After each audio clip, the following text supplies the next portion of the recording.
See these doors. I was nervous. I mean, this is dead set, so I'm up in heaven, logbook, ocean, diving accident. I know I'm not supposed to mention this. 3 doors. I think, what the hell? Go up to the first door, peer in, and there I saw, may I speak frankly, Blue? I'm not frank, but go ahead. There I saw Blue, no disrespect. There was Blue making love to the most hideous woman I've ever seen in my life. I shouted, Blue, Blue, what are you doing? Rightfully so, he dropped his fins. I won't tell you. He says, it's pretty bad. Said, I'm repenting for my sins, Ronnie. It was awful. I slammed the door. It was too much to bear. I went to the second door. I knocked on the door. I opened it up and there was Wyland. Does the word plethora mean anything? Why isn't he here, you rotten devil? Wyland's there. I said, what are you doing? They were hideous. One with a wooden leg tattooed glass eye. I said, Wyland, what are you doing? What are you doing? He says, I'm repenting for my sins. I slammed the door. It was too much to bear. Too much for a grizzly to bear. Check my time. No sign of St. Peter. Go up to the last door. I go up. This is revenge. Open it up. There, ladies and gentlemen, to my horror, was Drew. Drew Richardson. That man over there with a red face. I'm sorry you have to hear this, being a daughter. Making love to the most gorgeous woman I've ever seen in my life. Bo Derek was nothing compared to this woman. After staring for a little while, about 15 minutes, I shouted, what are you doing? What are you doing? And the woman said, I'm repenting for my sins.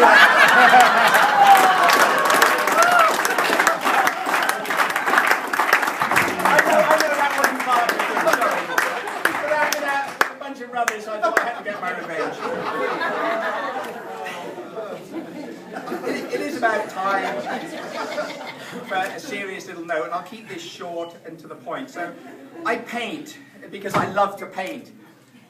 Growing up as a little person, a little chubby boy in England, I dreamt about going to the ocean, going to the swimming pool, saving dolphins, and about mid-80s, I ended up in Australia. I'm on the back deck of boats that I was involved in Australia and Papua New Guinea, and I realised that I was actually fulfilling a dream. I was not saving dolphins, but I was diving, I was interacting with the oceans, and the changes I saw over that 16 years would astonish you, as in the decline of fish stocks and various sort of nasty goings-on in the ocean.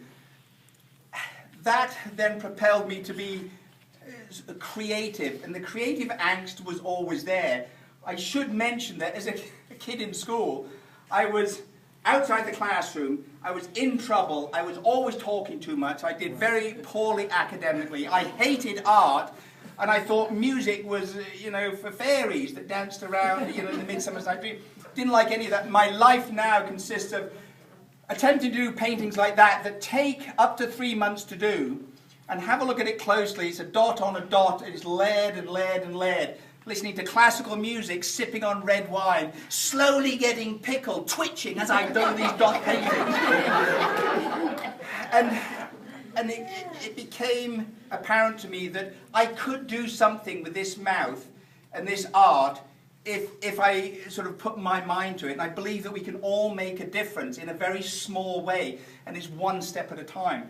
I'm proud to stand here and say that my business model, to take a page from Steve Jobs, is dead simple. 1/3 of my time is being creative, creating artwork. 1/3 of the time is male dancing. I mean, exotic. No. 1/3 of my time is spent trying to, be business-like. Trying to be business-like. We've got licensing, and we have products, and we have clothing and towels, and it's going quite well. Much to my surprise, it actually sort of pays most of the bills. And then 1/3 of my time is spent in giving back. And when I say giving back, I'm not saying give me your wallet and I'll give you my watch. I'm saying giving back of time, expertise, passion, and enthusiasm. And art and your dreams and diving, to me, is about passion. It's simply about passion. It's simply about doing what you love.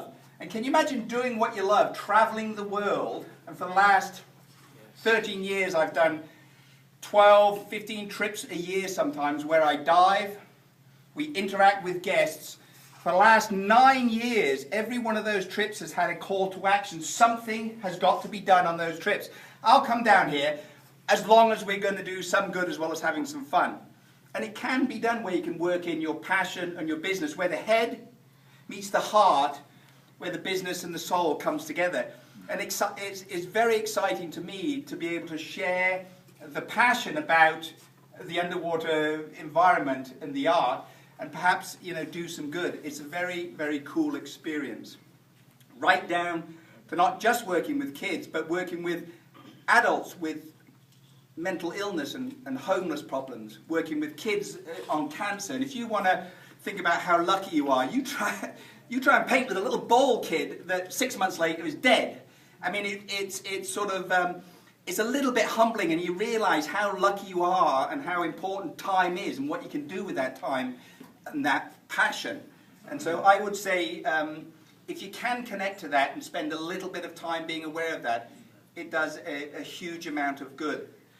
On a funny note, about 3 years ago, I realized the cost of sending these paintings all over the world was costing me about $250 for the boxes alone. For the boxes alone. Dealing with some of the homes in our area for adults with mental illness and homelessness situations, I came across this fellow called Todd. True story, and I'll finish up, but for the last almost 3 years, we haven't put any painting being shipped out in a brand new box. Todd comes round to the side studio each Friday. He gets a box knife. I give him $1 for a piece of clean cardboard. The first 2 weeks it was a disaster. We got dirty boxes with wine on it. I think I'm sending a $5,000 painting with bird poo on one side and wine poo on it. I mean, it's not so, but we got it down pat, and we haven't shipped a box in a painting in a new box for the last almost 3 years, which is quite an achievement. Now, the funny side of the story is about 2 months ago we had a knock on the door. Settle down, Drew, it's okay. The police are there. Are you Ron Stephen? Are you, who you are? And, yes, I am. You've been used as an alibi. I said, what do you mean as an alibi? Well, we've picked up this homeless person called Todd with a bottle of gin. And there'd been a number of break-ins in cars in around the studio area. And Todd had been picked up with cash in his pocket, a bottle of gin, obviously a homeless person. And he said, oh no, this guy gives me money for cardboard. And they thought, well, that's absolutely ridiculous, it's not him.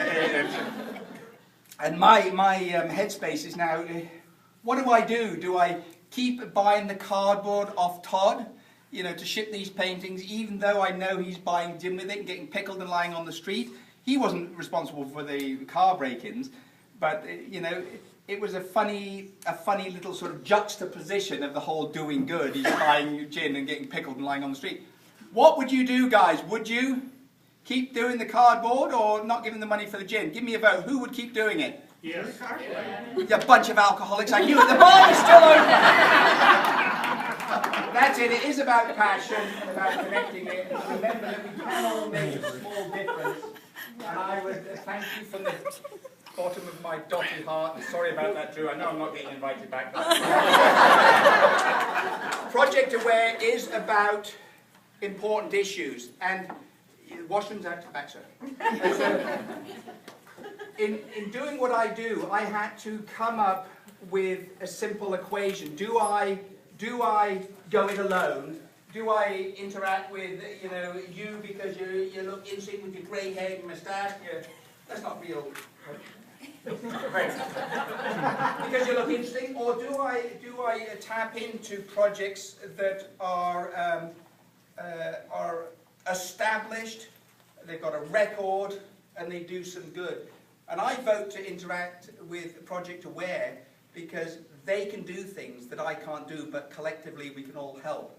So my vote is for Jenny, not for Drew, but for Jenny. And the board, big generously, and pick up a print, and I'll be happy to sign it, free of charge, just a little bit of passion. I'm not trying to sell you a CD.